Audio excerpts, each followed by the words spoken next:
Teriakan Butcher menggema di sudut ruangan. Kini resmi, Freshman War susuran dimulai. Meski ia sempat salah menyebut, namun itu tak masalah. Ia harap mereka semua menikmati pertunjukannya. Hal itu pun disambut dengan sorakan dari para freshman. Para petarung sudah bersiap, dan inilah chapter 4, deklarasi seorang pemimpin. Di urutan pertama, Butcher mencari nomor urutan 1A. Nomor itu adalah milik Yaita Ikumi. Kemudian dia pun mengikuti Butcher menuju ke arena pertempuran. Oseki Kenichi berharap dengan tidak berpartisipasinya Renji dan Sakota, maka ia yakin kini kandidat kuat menyisakan Yaita dengan dirinya. Namun ia lupa, di sana ada Hana. Lihat Hana yang antusias memberikan semangatnya pada Yaita. Saking semangatnya, Tsukishima Hana sampai menyanyikan sebuah lagu untuk Yaita. Meski Yaita sudah siap, dia adalah urutan pertama. Tekanan dan sorotan jelas akan tertuju padanya. Lalu ia pun mengikuti Butcher. Saat itu, ia sudah ditunggu banyak pasang mata. Tepat seperti dugaan para penonton, baik dari kalangan freshman, sophomore, maupun senior, menyerukan namanya Yaita Ikumi. Ia sendiri hampir tak menyangka akan seramai itu yang menyaksikan pertarungannya. Namun ini adalah ujian sesungguhnya untuk menempa mentalnya sebagai petarung. Tak hanya para berandalan biasa, tapi dari atap susuran, senior seperti Iwashiro Gunji, Yonesaki Takayuki, sophomore Harada Tokyo, hingga sahabat sekaligus tangan kanan Hideyoshi, Masa, pun ikut menyaksikan. Untuk beberapa saat, ia melihat kompetitornya dulu, Tora, Sakota, bahkan Renji. Tentunya Yaita juga tak ingin malu di hadapan mereka. Yaita merasa bersemangat, waktunya untuk menunjukkan kekuatannya. Lawannya kali ini adalah pria yang memiliki bekas luka di sekitar matanya. Pada partai pembuka, Butcher mengumumkan Yaita Ikumi akan melawan Masaoka Satoru. Secara hitung-hitungan serta pengalaman, Yaita masih diunggulkan untuk memenangkan pertarungan. Ketika para freshman disibukkan dengan pertarungan, sophomore ini, Akutsukinji, merasakan nikmatnya menjadi panitia. Dia mendapat banyak keuntungan dari memungut tiket para penonton senilai 200 yen per orang. Tiba-tiba ia dikejutkan oleh seseorang yang menendangnya dari belakang. Pria itu adalah Kurosawa Kazumitsu, sophomore susuran yang sempat merasakan menjadi yang terkuat sebelum kedatangan Hanaki Kuriko. Kurosar kurang setuju dengan Akutsukinji yang memanfaatkan tradisi susuran untuk mendapat keuntungan pribadi. Selain itu, kedatangan Kurosar didasarkan rasa penasarannya untuk melihat jalannya perang antar siswa baru. Kala itu, Masaoka Satoru mulai dihantui ketakutan melihat daya tempur seorang Yaita. Karena pada dasarnya, Yaita, pria yang Hana anggap pria beruban ini, cukup disegani. Kekuatannya, terutama saat masih SMP. Dia tak mengalami kesulitan berarti saat berhadapan 1 lawan 1 dengan Masaoka Satoru. Dengan tendangannya, ia mengakhiri perlawanan musuhnya itu. Dengan hasil itu, Yaita resmi menjadi orang yang pertama maju ke babak 8 besar. Hal ini sudah diprediksikan sebelumnya oleh Oseki Kenichi. Meskipun dia tak melihat pertarungan mereka secara langsung, Hana penasaran dari mana ia tahu soal hasil itu. Yang mana Oseki mengatakan bahwa Yaita adalah pria kuat, meskipun dia juga pribadi yang bodoh. Tetapi Hana menganggap para petarung itu akan menjadi saingannya dalam memperebutkan posisi pemimpin suatu hari nanti. Tentu, Oseki segera meluruskan kekeliruan pemikiran Hana, karena ini adalah susuran, sekolah yang belum pernah ada orang yang benar-benar menjadi pemimpin di dalamnya. Sekolah para gagak ini sejatinya terdiri dari berbagai fraksi yang memiliki kepentingan sendiri-sendiri. Di susuran tak mengenal sistem bos atau pemimpin tunggal. Susuran sendiri telah banyak melahirkan nama-nama petarung kuat seperti Katsuragi Genjiro, Rindaman, Bando Hideto, Boya Harumichi, Hanazawa Saburo, atau Zeton, hingga Hanaki Kuriko. Namun tak satu pun dari mereka yang bisa menjadi pemimpin di susuran. Ketika mendengar nama-nama orang hebat di susuran, adrenalin Hana seketika meningkat. Ia berterima kasih pada Oseki karena berkatnya ia jadi tahu tentang satu hal. Ya, dengan tertawaannya, dalam sejarahnya belum pernah ada seorang pun yang bisa berdiri di atas yang lainnya. Sementara itu, beberapa pertarungan di 16 besar telah mendapatkan pemenangnya. Ada Osuki Naoki, lalu Hashimoto Keita juga melaju ke 8 besar. Kemudian ada Chi Daigo dan Yumita Tomohiro juga menyusul mereka yang sudah dipastikan lolos ke babak 8 besar. Pertarungan semakin menegangkan. Menurut perhitungan Butcher, masih ada 3 pertarungan lagi yang tersisa. Kini giliran partai Tsukishima Hana melawan Murakawa Kazuhiro. Saking antusiasnya, belum saatnya dipanggil, Hana sudah berdiri di belakang Butcher. Namun inilah Hana, ia tak bisa diprediksi dan secara tiba-tiba ia meminta izin untuk meminjam mikrofon. Lainnya sedang memberikan sambutan. Hana tak ragu untuk berbicara di depan mereka. Tentunya ini mengejutkan semua pasang mata yang melihat, terutama Tora. Saat itu Hana memperkenalkan dirinya di hadapan semua berandalan susuran.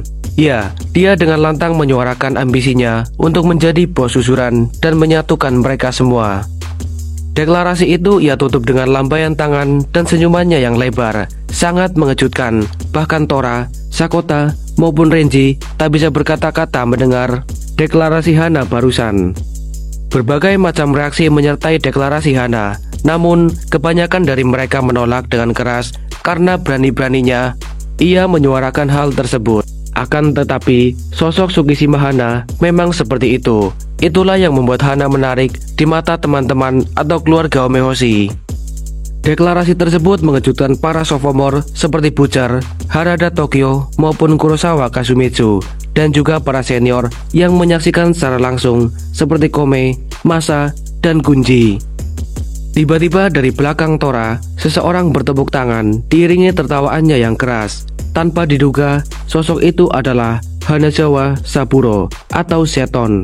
Orang yang pernah berada di puncak susuran ini sangat terkesan dengan deklarasi dari ambisi Hana yang besar. Kemunculan Seton tak kalah mengejutkan karena memang senior satu ini memiliki postur yang tinggi dan juga besar. Saat itu, Seton yang penasaran menanyakan identitas si nasi kepal pada Tora. Sesaat setelah tahu identitas Hana, Seton hanya berharap Hana melakukannya sebaik mungkin. Murakawa Kazuhiro sudah bersiap menghadapi Tsukishima Hana, tetapi Hana sendiri tak terlalu menganggap serius intimidasi Murakawa. Dia dengan kalimat khasnya sebelum bertarung agar lawannya tidak menyimpan dendam. Murakawa yang merasa diremehkan pun marah. Dia berteriak keras ke arah Hana. Lalu keduanya memasang kuda-kuda bersiap untuk memulai serangan. Berbeda dengan ekspresi sebelumnya, Hana tampak percaya diri. Tatapannya begitu tajam yang malah membuat Murakawa menjadi takut dengan sosok Tsukishima Hana. Seperti ada monster yang tersembunyi, Murakawa telah menyadari bahwa Hana yang sebelumnya ia remehkan bukanlah pria sembarangan. Namun saat dia berada dihadapkan dengan ancaman, Murakawa justru merasa ia terlambat untuk menghindari serangan tersebut. Pukulannya seolah-olah berasal dari monster yang mengamuk. Murakawa hanya bisa tertunduk, dan disitulah sebuah pukulan Hana masuk mengenai perutnya.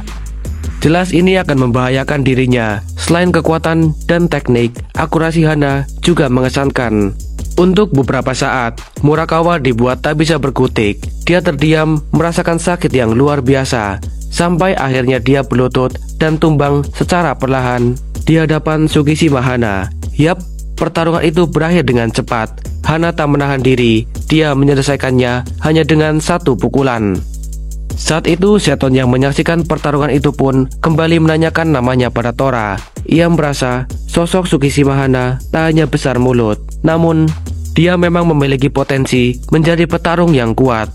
Momen inilah yang membuat Seton mulai menaruh rasa percaya bahwa orang seramah Hana juga memiliki karisma tersendiri.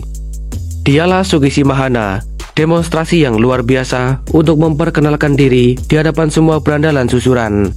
Sosoknya yang rendah hati, namun bisa melakukan sesuatu yang tak terduga. Bahkan kini, Takefumi Sakota bisa dengan yakin Hana punya sesuatu yang spesial. Hal itu ia sampaikan langsung pada Renji, dan senada dengannya, Muto Renji pun merasakan perasaan yang sama. Mungkin, dengan adanya Hana, susuran akan berubah. Dengan begitu, Tsukishima Hana resmi melaju ke babak 8 besar. Petarung lainnya yang melaju ke babak 8 besar adalah Inose Hiroshi. Namun partai pembuka sebelumnya masih terhitung sebagai pemanasan, karena kebrutalan baru akan terjadi di babak pertama 8 besar. Saat itu adalah giliran Oseki Kenichi dari kelompok A untuk maju. Dengan semangatnya, Yaita dan Hana mendukung penuh Oseki. Dan lawannya kali ini adalah sosok yang misterius, pria albino bernama Amachi Hisashi. Ozeki Kenichi bukanlah orang yang sembarangan. Dia adalah berandalan yang selalu menganalisa calon lawannya. Namun saat ia melihat sosok Amachi Hisashi tepat di hadapannya, tatapan dingin Amachi sangat berbeda dengan Sugishima Hana. Dia tampak mengerikan. Sementara itu, Yaita yang memiliki kesempatan untuk berbicara secara langsung dengan Hana ingin menanyakan kebenaran kabar bahwa Hana adalah orang yang menghabisi Sakota. Saat itu Hana mengiyakan, atau mungkin dia terlalu bersemangat saat itu. Ya, ini mengejutkan Yaita, karena selama ini yang ia tahu, tak ada yang bisa melukai Takefumi Sakota hingga separah itu.